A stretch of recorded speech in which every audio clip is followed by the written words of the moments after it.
इन्होंने मेरे पर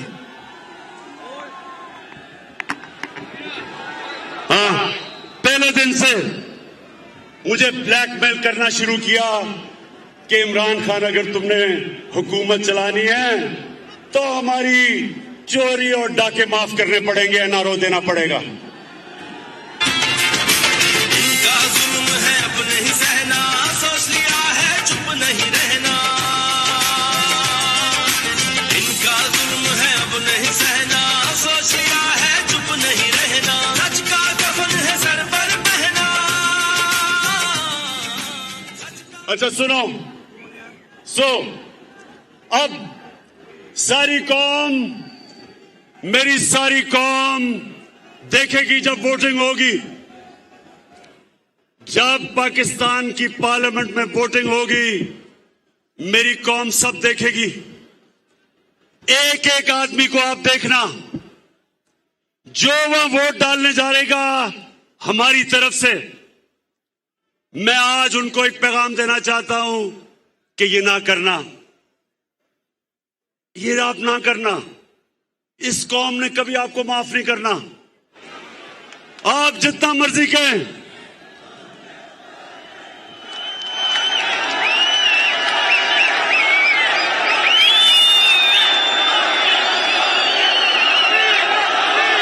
आप जितना मर्जी कहेंगे कि जी वो देखे ना, हमारे से हुकूमत ने अच्छा नहीं किया, देखें जी उन्होंने मेरे काम नहीं किए, देखें जी वो महंगाई नहीं रोकी गई।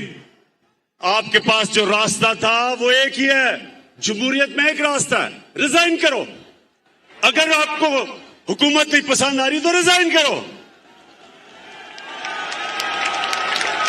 लेकिन 25 करोड़ रुपए सामने रख के और कहना कि जी तब आपका ज़मीर जाग जाए, वो कौम नहीं मानने लगी, कौम आपको माफ नहीं करेगी, ये कौम आपको माफ नहीं करेगी। सोशल मीडिया का जमाना है, हमेशा जब वो ज़मीर फरोश को प्रेस करेंगे तो आपकी शक्लें आ जाएंगी सामने। और आज मैं अपने नून लीग और पीपल्स पार्टी के एमएनएस को भी आज पैगाम देना चाहता हूं। मुझे ये बताएं कि आपने तो सारा वक्त कहा था कि नून लीग वालों कि जरदारी का पेट फाड़ के चोरी का पैसा निकालना था आपने, तो जब से वो इकट्ठे हुए हैं, चेरी ब्लॉसम और जरदारी, जब से ये इकट्ठे हुए हैं, तो इनको भूल गया है, इनको भूल गया है कि जरदारी चोर था। इसका मतलब कि वो सिर्फ चोर बुरा तब तक है जब तक आपके साथ नहीं है। इसका मतलब चोरी बुरी नहीं है, इसका मतलब चोरी बुरी चीज नहीं है।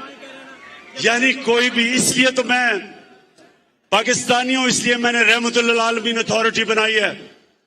मैं अपने बच्चों को बताना चाहता हूं कि नबी की सीरत क्या है, नबी का पैगाम क्या था, दुनिया का सबसे अजीम इंसान बना, दुनिया का सबसे अजीम लीडर वो बने, उनका रास्ता क्या था। इसलिए हमने रहमतुल्लिल आलमीन अथॉरिटी बनाई है कि पाकिस्तान के बच्चे बच्चे को पता चल जाए, अच्छे बुरे की तमीज उसमें आ जाए, वो हक के ऊपर खड़ा हो, वो बदी के खिलाफ खड़ा हो, वो ये ना कहे कि चोरी सिर्फ बुरी तब है जब मेरी ऑपोजिशन चोरी करती है, वो मेरे साथ मिल जाए तो चोरी ठीक है। और पीपल्स पार्टी वाले आप बताओ, 20 साल आप अपने लोगों को बताया कि नवाज शरीफ और शहबाज शरीफ से बड़े डाकू कोई नहीं, तो आप इकट्ठे हो गए हो। और बिलावल, जो तुम पॉलिटिक्स कर रहे हो नाना के ऊपर, ये तो नाना के कातिल हैं जिनके साथ बैठ गए हो।